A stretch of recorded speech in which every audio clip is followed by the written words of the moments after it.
पिछले 36 दिन से लगातार सड़कों पे हम लोग नायब तहसीलदार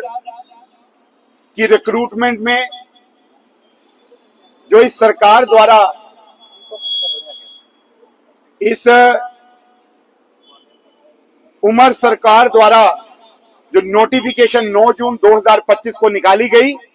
जिसमें उर्दू को कंपलसरी करके बाकी जो 4 स्टेट ऑफिशियल लैंग्वेजेस हैं उनके साथ ये सरकार भेदभाव कर रही थी और लगभग 80% नौजवान जो उर्दू के कंपलसरी अनिवार्य होने की वजह से पूरे रिक्रूटमेंट प्रोसेस से बाहर हो रहा था, क्योंकि जम्मू की कभी भी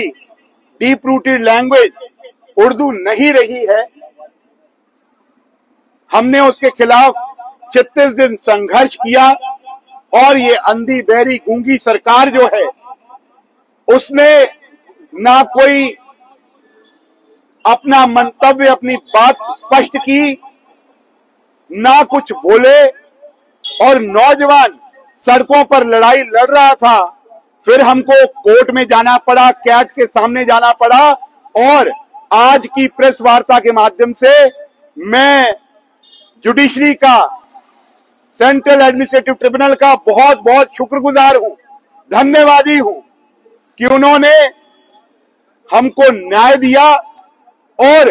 न्याय देते हुए पैरा नंबर 5 के अंदर स्पष्ट किया है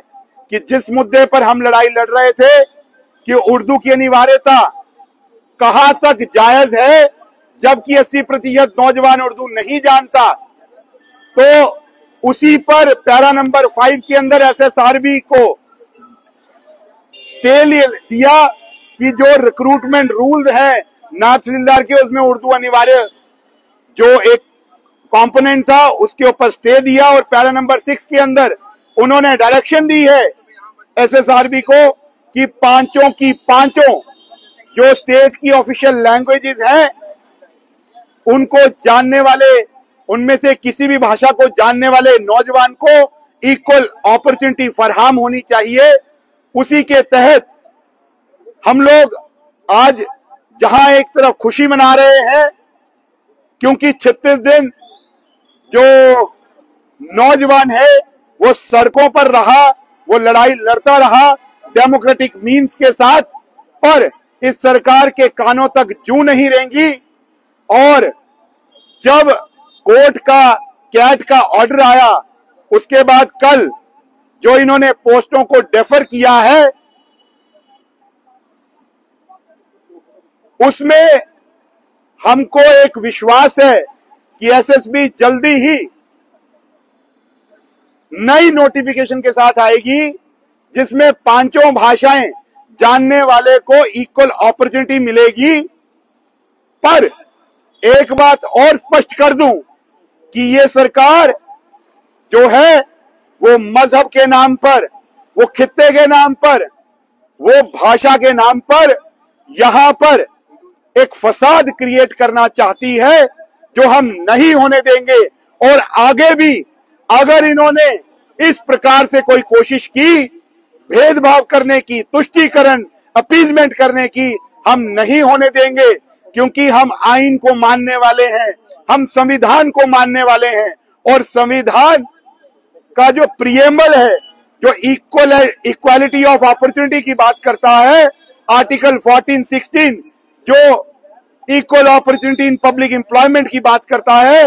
no discrimination on the basis of colour, creed, caste, place of birth, language की बात करता है। अगर इस सरकार ने इस प्रकार ये करने की कोशिश की, आने वाले समय पर भी हम इनको ये नहीं करने देंगे। पर जिस प्रकार आज ये पोस्टें कल ही डेफर हुई हैं, तो एक कंफ्यूजन कुछ लोग क्रिएट करने की कोशिश करेंगे कि ये पोस्टें अब लिंगर ऑन हो जाएंगी। पर मैं आज इस सरकार को इस प्रेस वार्ता के माध्यम से ये चेतावनी भी दे देता हूं कि जल्द से जल्द पांचों भाषाओं की अनिवार्यता के साथ कैट के डिसीजन के अकॉर्डिंगली आप ये पोस्टें निकालिए और नौजवान जो तैयारी कर रहा है, जो एस्पिरेशन रखता है, उसको अपॉर्चुनिटी दीजिए। अगर आपने ये नहीं दिया, हमको फिर से